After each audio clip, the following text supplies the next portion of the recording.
Assim como seu governo comunista, as obras de infraestrutura da China estão desabando, uma por uma. Esse é o Visão Libertária, sua fonte de informações descentralizadas e distribuídas.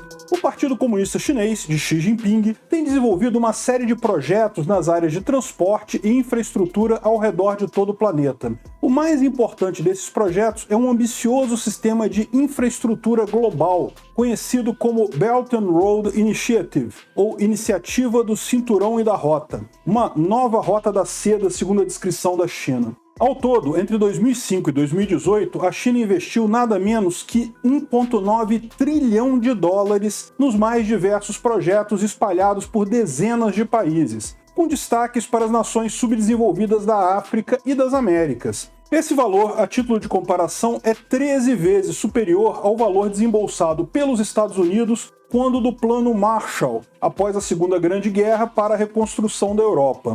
Diversos questionamentos a respeito das intervenções chinesas no megaprojeto são levantados. Muitos afirmam que a China deseja controlar, por meio de contratos draconianos e incentivo ao endividamento, os países que fazem parte dos projetos, numa forma moderna de imperialismo. Estima-se, por exemplo, que 42 países possuem um endividamento com a China superior a 10% do seu PIB, em função de sua participação na nova Rota da Seda. O destaque especial vai para Laos, que financiou junto à China a construção de uma linha ferroviária de alta velocidade, custando o equivalente a 40% do seu PIB. Apenas uma linha ferroviária. Não é possível negar que, ao que tudo indica, o governo chinês realmente tem se utilizado desse expediente para interferir diretamente no governo de países da África, da Ásia e da América Latina. As condições em que os contratos foram firmados parecem ser realmente desvantajosas para os países que receberam os investimentos.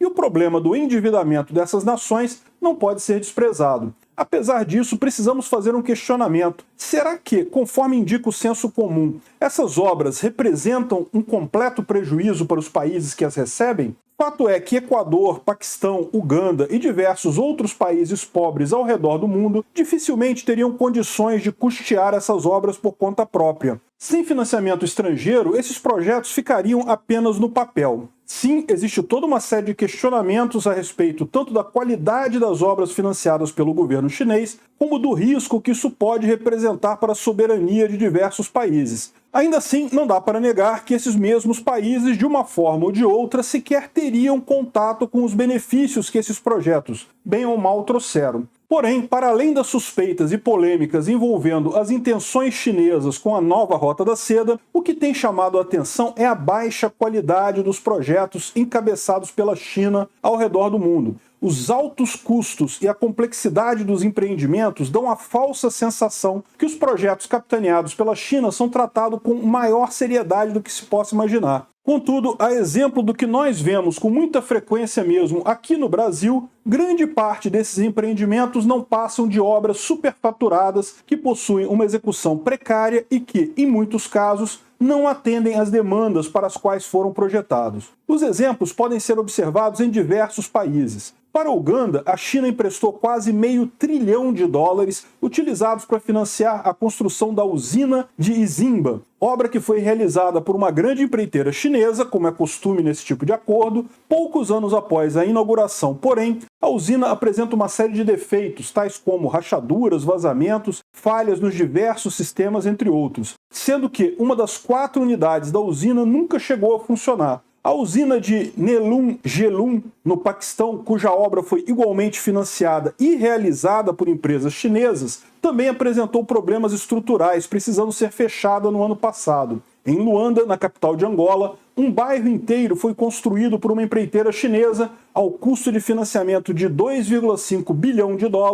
As casas do bairro Quilamba Kiaxi, porém, já apresentam toda sorte de problemas estruturais, o que tem causado revolta na população local. O caso da usina equatoriana de Coca-Codo Sinclair, porém, é dos mais marcantes. Desde 1992, o Equador realizava estudos para a construção de uma usina hidrelétrica no rio Codo. E os vários relatórios emitidos na época apontavam para questões de viabilidade e impacto ambiental que não poderiam ser descartadas. Ou seja, já se sabia naquela época, não era possível afirmar com precisão os benefícios de tal usina para o país. em contraposição aos possíveis prejuízos. Ainda assim, o governo equatoriano levou o projeto em frente, alguns anos depois, a um custo total de 3,2 bilhões de dólares. Mais da metade do valor foi obtido pelo governo do Equador através de um empréstimo junto à China Exim Bank, sendo que a construção da usina foi realizada, mais uma vez, por uma empresa chinesa. Rafael Correa, o então presidente do Equador, um grande amigo de Lula, diga-se de passagem, afirmou que a usina seria a chave para que o país desse um salto em matéria de desenvolvimento econômico. Contudo, a conclusão da obra levantou inúmeros questionamentos a respeito da viabilidade do projeto. O fato é que o superdimensionamento da obra prejudicou a estrutura do Rio Codo, o que poderia comprometer o próprio funcionamento da usina. Alguns apontam, inclusive, que o desaparecimento da cachoeira de San Rafael em 2020 possa ter relação direta com a realização da obra.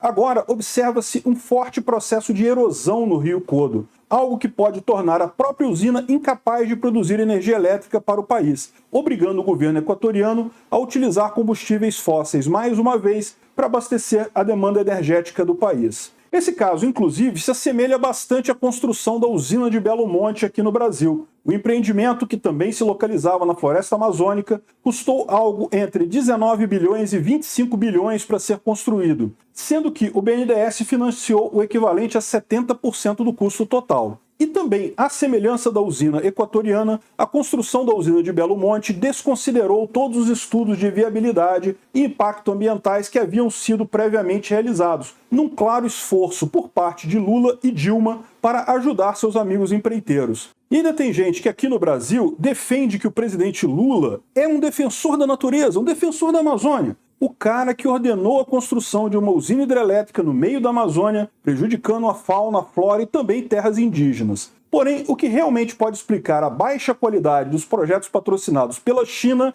e também pelo BNDES, provavelmente é a corrupção estatal. É fato que o governo ditatorial do porte do governo chinês está recheado, em todas as suas esferas, dos mais variados graus de corrupção. Nesse caso, contudo, estamos falando de 2 estados envolvidos. E a corrupção também afeta os escalões dos governos parceiros na China. Os casos de corrupção nesses projetos se multiplicam, se tornando, em muitas ocasiões, verdadeiros escândalos nacionais. E não podemos esquecer que, nessa questão, um dos 2 participantes é um governo comunista. Se um governo só já tem corrupção pra caramba em obra, ineficiência e burocracia, imagina 2 governos juntos. Obras realizadas por governos tendem a ser ineficientes e burocráticas, obedecendo mais a interesses políticos do que a demandas reais da sociedade. Seu orçamento tende a ser superdimensionado, porque tem uma série de interesses particulares alheios ao projeto em si que precisam ser atendidos. O resultado disso é que, na maior parte dos casos, os insumos utilizados nas obras são de baixa qualidade, uma vez que grande parte dos recursos gastos foram desperdiçados com a corrupção. No fim das contas, obras estatais tendem a ser, por esses motivos, caras, superdimensionadas, ineficientes, ou seja, grandes desperdícios de recursos. Agora, em empreendimentos planejados por um consórcio formado por 2 estados, podemos multiplicar essa tragédia da corrupção por 2. E se um desses estados for um governo comunista, como é o da China, podemos elevar a tragédia ao quadrado. No livre mercado, esse tipo de problema não existiria, ou pelo menos seria mitigado muito mais facilmente. Empresas que projetam empreendimentos falhos seriam eliminadas do mercado rapidamente, abrindo espaço para entidades mais competentes. Os projetos seriam corretamente dimensionados para as necessidades e demandas da população, ao invés de ter por base apenas critérios políticos, como acontece hoje em dia. E o balanço entre benefícios e prejuízos de um empreendimento seria corretamente calculado, uma vez que projetos privados utilizam recursos privados de investidores e não dinheiro dos outros, como acontece com o Estado. Mesmo a ideia de megas usinas hidrelétricas, como as já citadas, podem sequer fazer sentido num livre mercado. Obras de tal magnitude, que causam toda uma série de externalidades negativas, podem ser inviáveis em uma sociedade livre. É bem provável que pequenas usinas hidrelétricas de geração de energia elétrica fossem desenvolvidas para reduzir os custos de produção e os riscos envolvidos, e também para garantir um retorno mais favorável para os investidores. Porém, desde os tempos das pirâmides do Egito, do jardim suspenso da Babilônia, a megalomania faz parte dos projetos estatais. Ao redor do mundo, obras faraônicas concebidas pela mente doentia de Xi Jinping têm demonstrado que, além de serem ineficientes, foram também mal realizadas. No fim das contas, a ruína dos megalomaníacos projetos de infraestrutura planejados pelo Partido Comunista Chinês pode ser uma metáfora para a ruína do próprio partido, na medida que usinas, estradas e prédios ao redor do mundo construídos com o apoio dos chineses começam a demonstrar sinais de danos estruturais. A própria estrutura do governo chinês também já tem mostrado sinais de danos que podem ser irreversíveis. O imponente plano chinês de criar uma rede de infraestrutura mundial que transformaria a China na maior potência econômica do planeta tem conseguido apenas o oposto do almejado. Obras caindo aos pedaços e abandonadas, com uma quantidade absurda de recursos desperdiçados e todo um aparato de corrupção que se alimenta dos projetos da nova Rota da Seda. Tudo isso demonstra apenas o fato de que o próprio governo comunista chinês, obsoleto, corrupto, ineficiente, também está caindo aos pedaços. Obrigado por sua audiência. Esse artigo foi sugerido e escrito por Quintessência, revisado por Donda e narrado por mim, Peter Turguniev. Se você gostou desse vídeo, clique no ícone de curtir abaixo e compartilhe o vídeo em sua rede social. Se você deseja ser notificado de outros vídeos, clique em se inscrever e depois no ícone da campainha. Até a próxima!